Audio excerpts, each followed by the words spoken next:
শুধু দর্শক,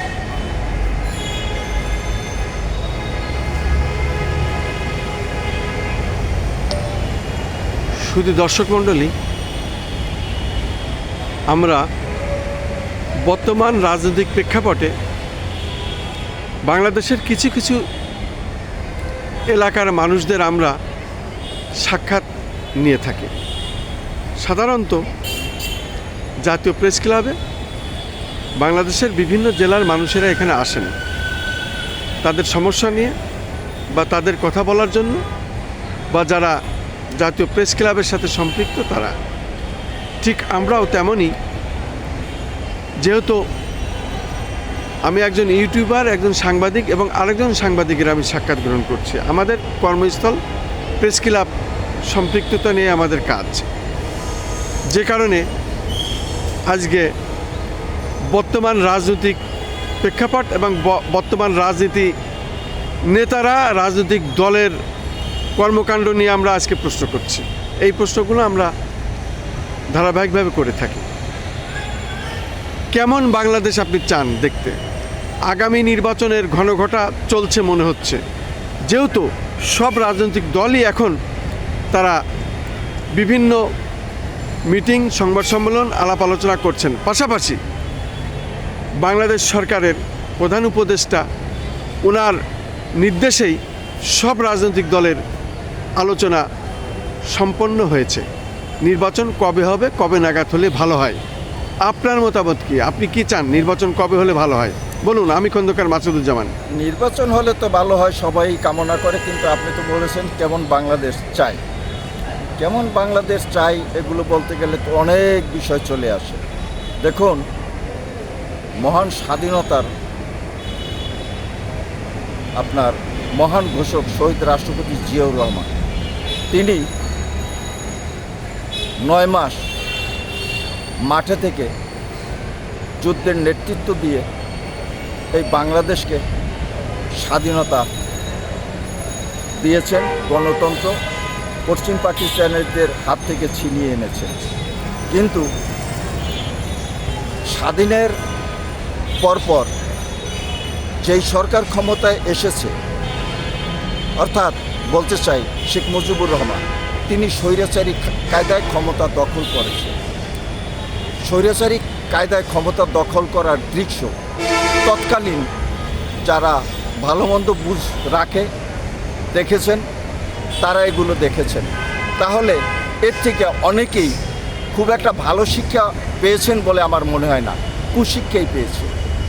তার উচিত ছিল স্বাধীনের পরে দেশকে সুন্দরভাবে সাজানো গুছানোর জন্য মহান মুক্তিযোদ্ধাদেরকে ডেকে ডেকে যে আপনারা 9 মাস যুদ্ধ করেছেন, এর দায়িত্ব যদিও জিয়াউর রহমান সাহেবের ছিল, তারপরেও বঙ্গবন্ধু যেহেতু ক্ষমতা দখল করে নিছে, দখল করে নেওয়ার পরেও যদি উনি চাইতো ভালোভাবে কিছু কাজ করবো, তাহলে তিনি এই কাজটা করতে পারতেন। এদিকে শহীদ রাষ্ট্রপতি জিয়াউর রহমান, যার অবদান তার তুলনায় অনেক বেশি, আজকের প্রমাণ পাওয়া যায়, জাতি প্রমাণ পাচ্ছে। তাকে কারাবন্দি করে রাখে, উনি এদিকে দেশ পরিচালনা করলেন। তো উনি এদিকে একটি দেশ, স্বাধীন দেশের যেভাবে প্রথম শুরুটা হওয়া উচিত ছিল, উনি সেইখানেই উনি ব্যর্থতার পরিচয় দিয়েছেন। উনি তৎকালীন ওই কম্বল চোর গাজী গোলাম মুস্তফা, তা এর বিচার করতে পারে না। লবণচোরা আমু খ্যাত, আমু লবণচোরা খ্যাত, এ কে না জানে, বিশ্ববাসীও জানে, শুধু বাংলাদেশ না। তাদের বিচার করতে পারে না।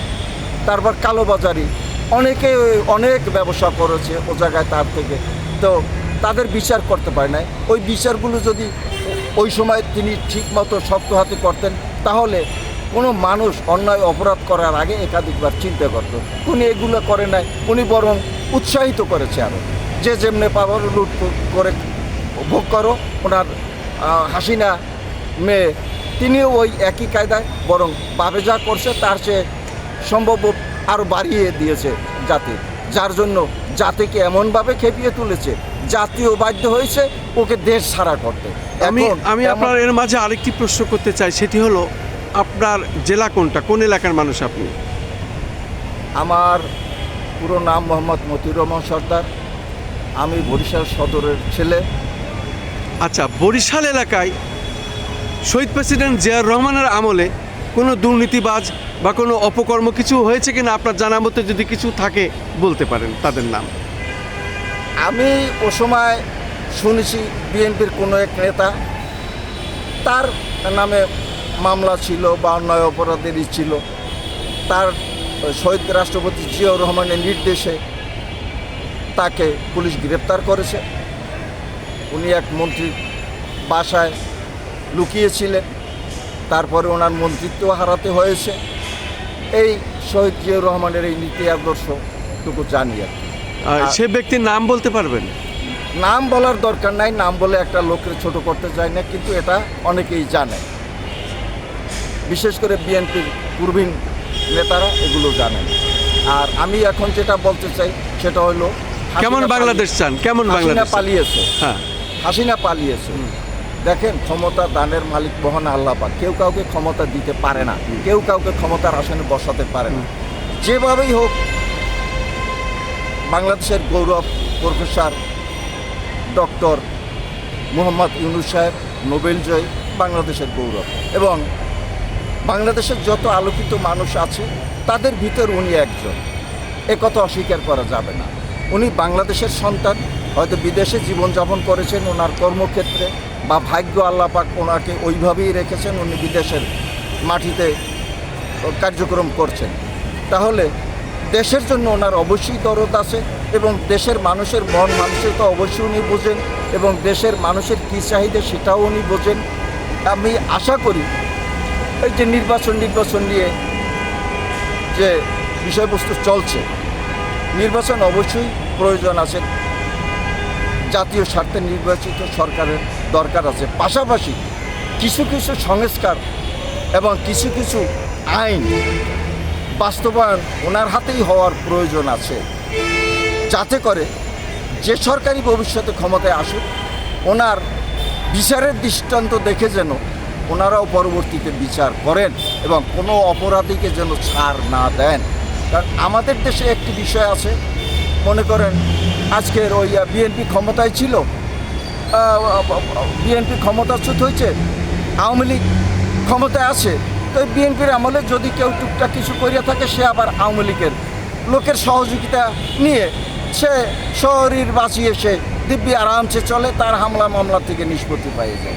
এরকম খেলা অনেক সময় হয়ে আসছে, জাতীয় পার্টি, বিএনপি, আওয়ামী লীগ উভয় আমলেই এইভাবে হয়ে আসছে। এগুলো যাতে না হয় সেই রকম বিচারের দৃষ্টান্ত যেন উনি বিচার করে, যে অন্যায় অপরাধী সে যে দলেরই হোক, যত বড় মাপেরই হোক, তার বিচার অবশ্যই ওই আইনেই হতে হবে। অতএব এই পদগুলো ওনাকে সৃষ্টি করতে হবে এবং নির্বাচনও দিতে হবে, জাতির মাথার তাজ হয়ে যাতে উনি থাকেন এবং জাতি যাকে আজীবন স্মরণ করেন।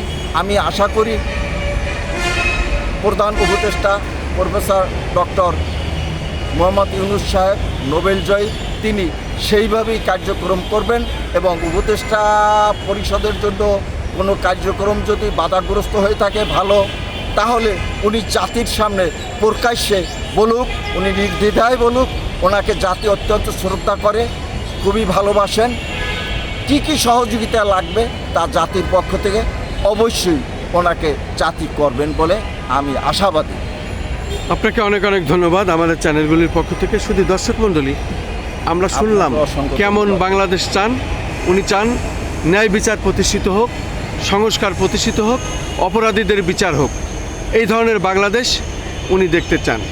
আমি খন্দকার মাসুদুজ্জামান, জাতীয় প্রেস ক্লাবের মধ্য থেকে, রাজধানী ঢাকা।